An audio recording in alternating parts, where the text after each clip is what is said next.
The following knife review is a knife loaned to me from my friends at whitemountainknives.com.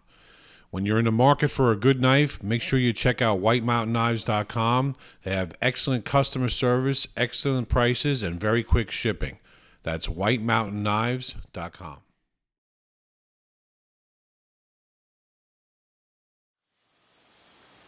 Hey YouTube, Joe here again, and have another knife to show you today. And today I'm showing you the Spyderco K2 folder. The model number is C185TIP, and it's a titanium folder. So, got a lot to cover, so let's take a look at this. This is another knife that was loaned to me by my friends at White Mountain Knives. And so, as you know, loaners, I'm not going to do a cut test, but I do have a certain cut test that I could actually say I did. It doesn't make any sense if I'm not doing a cut test, but I'll explain in a minute. So there's your typical box, your K2 folder, standard box. I wonder when Spyderco is going to change their boxes. They'll probably do. So let's take it out. This is not an unboxing and first impressions, because I've had this for about a week and I've been fooling with it. So I usually like to do the unboxings in front of you guys, but lately I've been busy, and so I just wanted to check out the knife. And so let me say right off the bat, this knife by no sense of the imagination is small. This is a very, very big knife. So I want to hold it out there for you and show, just get the stats out of the way. So I said it's the K2 folder.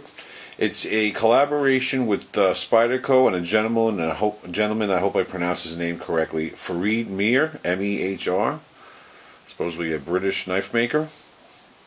The blade is 4.54 inches large. Now it's probably next to the cold steel Rajah 2 that I did one time. It's probably the second biggest folding blade that I've reviewed online. I mean, on video.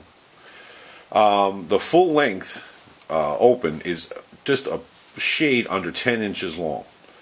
Now, the steel is a CPM S10V. They call it a premium tool steel. Now, I gotta be honest, I wasn't up on C10. I mean, a CPM S10 steel. Never really even heard of it, to be honest with you. So I looked it up, and supposedly it's like the equivalent of like D2. So I don't know if D2 is a step above this steel or if this is below D2, but that's what from my findings, it's the equivalent of D2. Again, titanium scales. It's the point is a clip point blade with a flat grind, satin finish, very nice. You can see the grind marks in there, really nice. And it's made in Taiwan. And even for a knife of this size, it's 6.2 ounces, which, considering the size of it, is not bad. Even fading the camera back, it's tough to get the full knife inside. So let's take a look at it, let's talk about it, and I'll tell you what I like about it and what I don't like about it, and whether it's something that you should buy. So here we go, close up of the blade. Now I'll say one thing. As soon as I took this out of the box, the first thing I was saying in my mind was, man, I gotta get this knife. But I wanted to tell this long story, but I'm gonna make it short. I'm just saying, you ever have, like, say, something that you want and at first you're like in love, or even like say a girl that you wanted to date or something, and the first thing you see her is like, oh my god, she's gorgeous, you know. And then as you get to know the person a little bit better, maybe it's or you took them out on a date and maybe they're not as what you thought it was, or even if it's something else that you buy, maybe it's a car that the model came out, you first fell in love. Well, when I took this out of the box, the first thing in my mind is, man, I'm probably going to get this knife. This knife is going to break my $200 barrier, which, by the way, I didn't mention it right off the bat. This knife goes like all day long for like $245, $250. I believe if you check one of my knife deal videos, I think Mass Drop it for one point. I don't know if it's still being offered for that price. I think it was down to $210. So that was a really good deal to get it for $210. Here it is in the hand.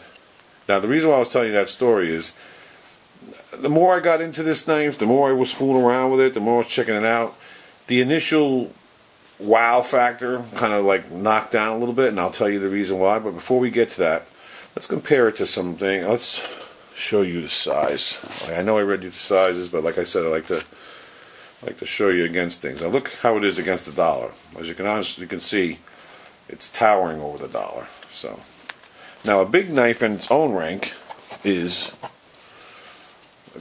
I have a video for this, and if you have your annotations on, you can check the right corner, upper right corner, is the Ganzo G720. And look how much bigger it is than that knife. And this knife is not small by any means. So, now, I'm going to bring up this knife in a little bit, because there's a reason why, and this is the Code 4. Not because of size, because of something else. So there it is against the Code 4. So we'll come back to the Code 4. I'll bring that to the side, and let's just bust out the ruler. So let's put this ahead of the ruler. There it is against the ruler. Big knife, very big knife. You cannot be into small knives and get this knife. This is a big knife. So let's go around it a little bit.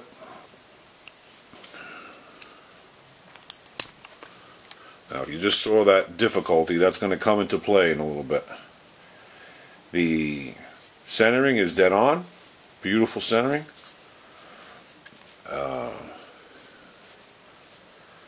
It's a, I guess you would say, pretty deep pocket carry.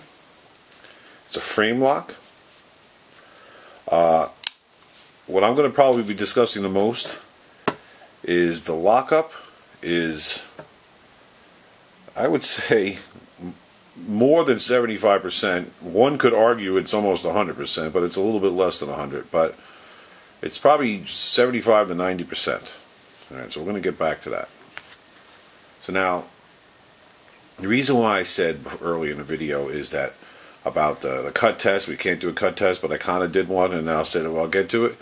Well, this is the first knife in many years, as you can see I'm wearing a Band-Aid, that I cut myself. Now, why did I cut myself?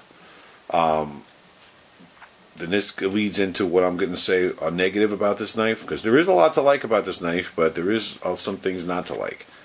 This knife, I guess it's because of the lockup, is extremely difficult to close, even with both hands. Now, the reason why I was bringing this knife up earlier was the Code 4. Now, if you see my video on that, I have nothing but positive things to say about this. But one of the slight negatives I did say was, because of the back lock and because of the triad lock, it's very difficult to close. You know, one-handed. I know I couldn't, but it's not something you could close really quickly either, I feel, with two hands, but it's easy to close with two hands, you know, once you just get the hang of it and you realize you're not going to, you know, do it really fast.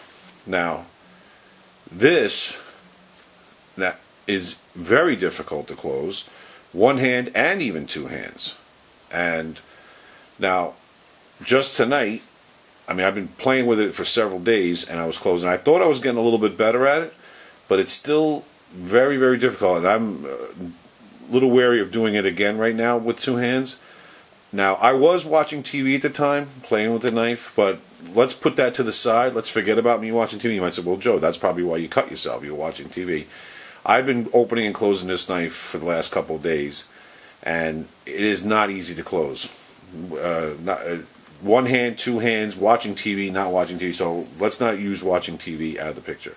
And the reason why I'm comparing these two, because I might have said that about this, and yet I love this, and I'm going to say it about this. This knife, because of the frame lock, it should be a heck of a lot easier to close with one hand than this knife that's a back lock with a triad lock. I mean, I think one of my guys might have said, it might have been the Fat Man, might have been Stuttering Bob, I forget who it was. With practice, you know, there's a way to do it, or with practice. Yeah, all right. I'm sure there's plenty of people that can do different things, you know, that I can't do, and I'm not really good at closing this knife with one hand. Though I do love this knife, and I highly praise it. But let's remember, at the end of the day, this is a $70 knife. This is a $250 knife. There is no reason whatsoever a $250 knife should not close easily, especially a frame lock.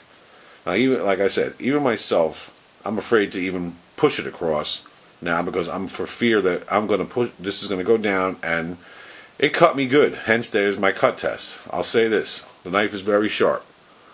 And for somebody who hasn't cut themselves in probably over 10 years, and maybe longer, maybe 15, while playing with knives, cutting with knives, testing knives, it says something about this knife. So let's put this away.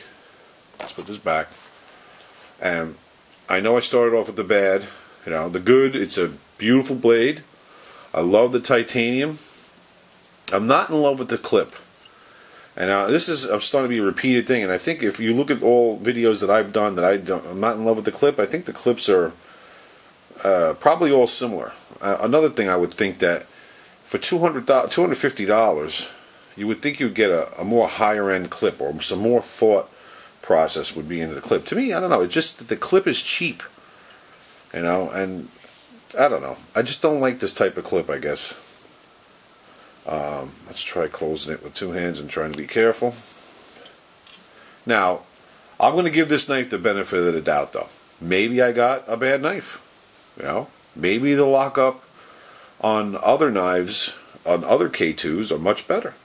I don't know. This one is poor. Over 90% lockup, difficult to close. It's very easy to open. You saw that. It opens like like nothing. And I did get this closed with one hand many times, but with difficulty. So let's do it again. Now, is it something that maybe once you buy this knife, and open and close it maybe a couple of dozen times, it's going to be, maybe it'll be a little bit better? I don't know. I don't know if I mentioned a tip down carry. It's only right-handed. And it's a shame because, like I said in my little story, when I took it out of the box, I was like, oh my God, this knife is unbelievable. But another negative, the price. $250. That's a little high. Now, I'm not up on the CPM S10 steel, but if it is D2 steel, if it's like D2, or if it's a shade better, you're in just a shade under, that's not too bad. Titanium scales, that's not too bad either. But it's a little big for my taste, which sounds funny coming from somebody who has a Rajah too. But I don't know. No jimping here, but though it is rounded, and I gotta say I kind of like that.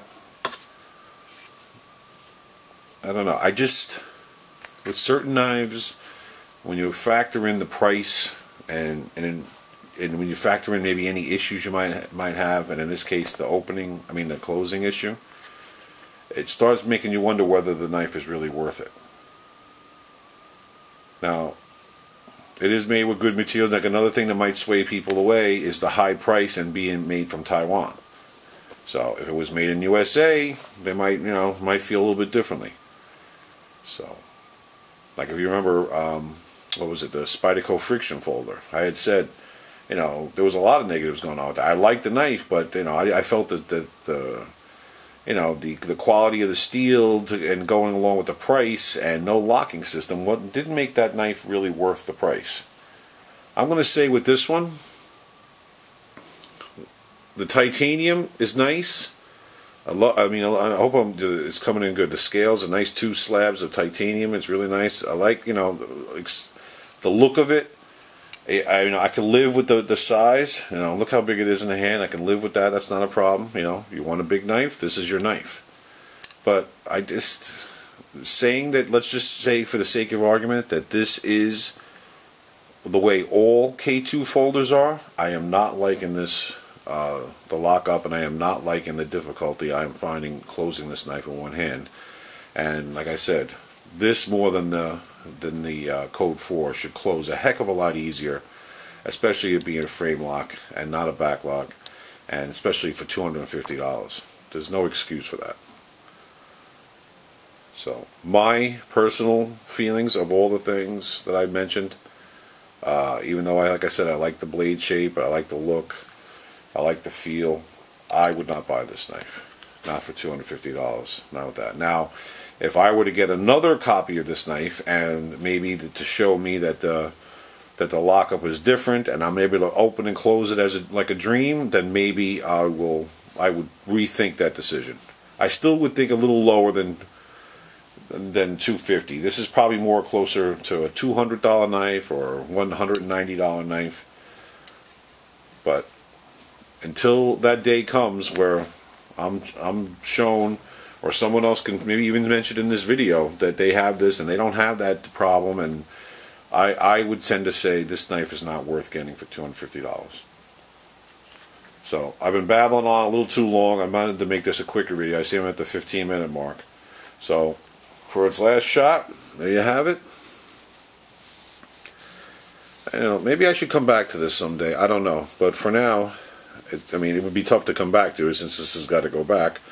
But who knows? You never know, and a knife this knife might cross my path again. But for now, I would say for me, this is not a knife I would advise to get. All right, so there you have it. The Spyderco K2 folder, titanium, the C185TIP. Thanks a lot for watching. Take care, and I hope you enjoyed the video.